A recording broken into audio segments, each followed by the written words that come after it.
Hey there, it's Hugo, author of the new book, The Client Acquisition Blueprint, and CEO of Just Digital Inc. Today I want to talk about what a brand is. There's a lot of information out there on branding. Most of it focuses on one or the other, either the visual elements or the messaging and the story behind it. Here's a simple way that I like to think of a brand. The three simple elements. Number one is how people think about you, how they feel about you, and then how they identify with you. How people feel about you, it's that emotion, it's that feeling that people get when they think of your product or your brand. When people buy an Apple product, they feel different than when people buy a Dell product.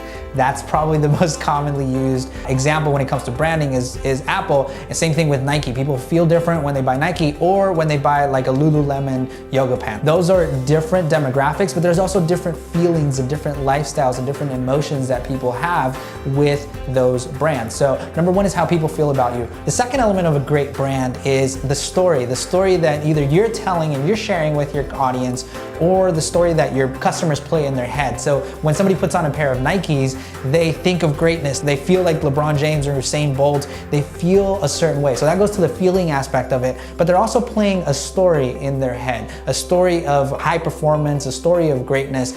That recurring theme or recurring element of your brand needs to be intentional, it needs to be crafted intentionally so people can latch onto that. That story can be something that you create based on your audience that you serve. What's the recurring story that you hear from them? It can be your own personal story. So those are different ways to think of your story. Or also looking at what your story of pursuit is. What are you pursuing? What are you trying to go after? So that people can latch onto that. People can jump onto that story and see parts of themselves within. The third thing is your visual elements, right? Your logos, your fonts, and your colors, your image style. Those are four main categories when I talk about visual elements. So your logos, your fonts, your colors, and your image style, right? What is that consistent look and feel of your brand that people can identify it? If you're using a certain aesthetic in one place but a totally different aesthetic in another place, there's a disconnect. And what you want to do with your brand is to create trust. When you have things that look different, people don't trust you because it's not consistent all the way through, right? So consistency is really important in all of these three things. Now, one of the things I love about branding, it's very abstract, it's very philosophical, it's very theoretical sometimes, but it's very, very, very powerful because your brand, an authentic brand,